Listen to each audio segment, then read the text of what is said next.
हिमाचल प्रदेश के कोटखाई में सेब की खेती करने वाले किसान राजेंद्र नेगी इन दिनों बहुत परेशान है।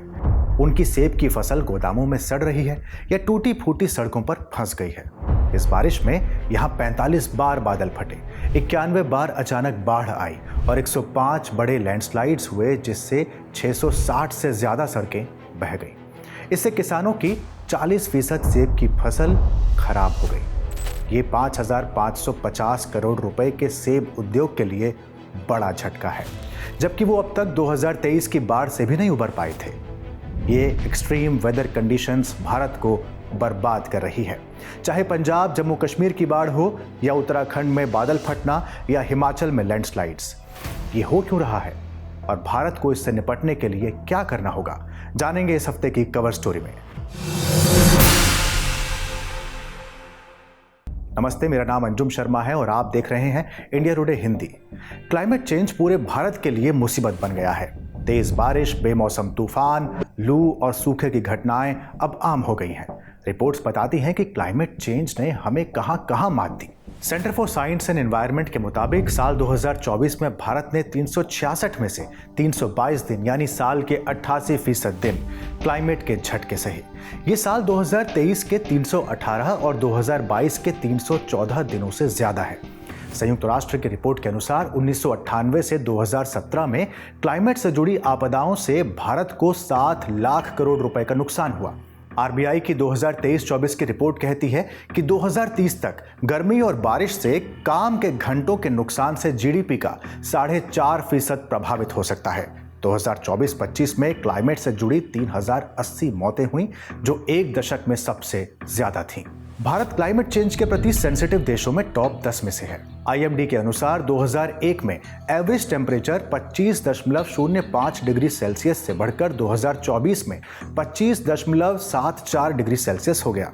देखने में मामूली सा अंतर है, महज 0.69 डिग्री सेल्सियस की बढ़ोतरी, लेकिन क्लाइमेट साइंस में ये बड़ा फर्क ला सकती है। आईपीई ग्लोबल की रिपोर्ट कहती है कि 2030 तक शहरों में लू के दिन दोगुने और बारिश की तीव्रता 43% बढ़ेगी। पूरे मॉनसून की बारिश अब 1-2 दिन में हो जाती है, जो केरल, मुंबई और चेन्नई में बाढ़ का कारण है। देश के 738 जिलों में से 85% उग्र मौसम से प्रभावित हैं और 45% में स्वैपिंग ट्रेंड दिखाता है, जिसका मतलब है कि बाढ़ वाले इलाकों में सूखा और सूखे इलाकों में बाढ़। राजस्थान में अगस्त 2025 में बाढ़ और नॉर्थ ईस्ट में सूखा इसका उदाहरण है। भारत की 11,098 किलोमीटर की कोस्ट लाइन पर साइक्लोन तेज हो रहे हैं। समुद्र का स्तर बढ़ रहा है, जो मुंबई, चेन्नई जैसी शहरों को खतरे में डाल सकता है। कोयला, तेल और गैस के जलने से होने वाले कार्बन एमिशन, जंगलों की कटाई और शहरों के विस्तार ने मिलकर ग्रीन हाउस इफेक्ट को और बढ़ा दिया है। क्लाइमेट चेंज पहले हजारों साल में होता था, अब दशकों में हो रहा है। धरती का औसत तापमान 1 डिग्री सेल्सियस बढ़ने से वायुमंडल में 7% नमी बढ़ सकती है। महासागर तेजी से गर्म हो रहे हैं, पानी भाप बनकर उड़ रहा है, जिससे चक्रवात और बादल फटने की घटनाएं बढ़ रही हैं। ज्यादा गर्म महासागरों की वजह से धरती के फ्रोजन पोल तेजी से पिघलने लगे हैं, जिससे समुद्र का जलस्तर बढ़ रहा है। ये समझना महत्वपूर्ण है कि गर्मी कब और कहां पैदा होती है। रेगिस्तान में गर्मी तेजी से बढ़ती है।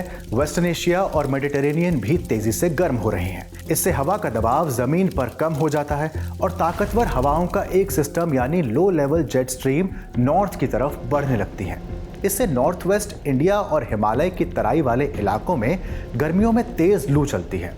फिर जब मॉनसून आता है तो इन्हीं जगहों पर अचानक बहुत ज्यादा बारिश हो जाती है, यानी एक ही इलाके में पहले लू फिर भयानक बाढ़ आती है, जो दोहरी मुसीबत बन जाती है।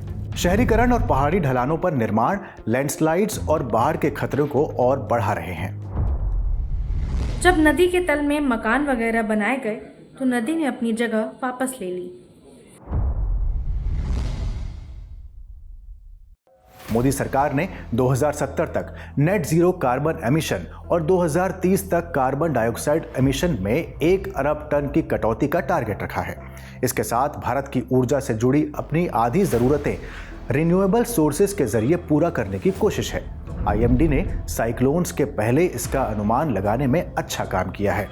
लेकिन इसमें और प्रिसीजन की जरूरत है। अभी हर जिले में खतरे, लोगों और संपत्ति की जानकारी जुटाई जाती है, लेकिन एक्सपर्ट चाहते हैं कि सूखे, लू, बाढ़ जैसे हर खतरे के लिए डिटेल्ड डेटा हो।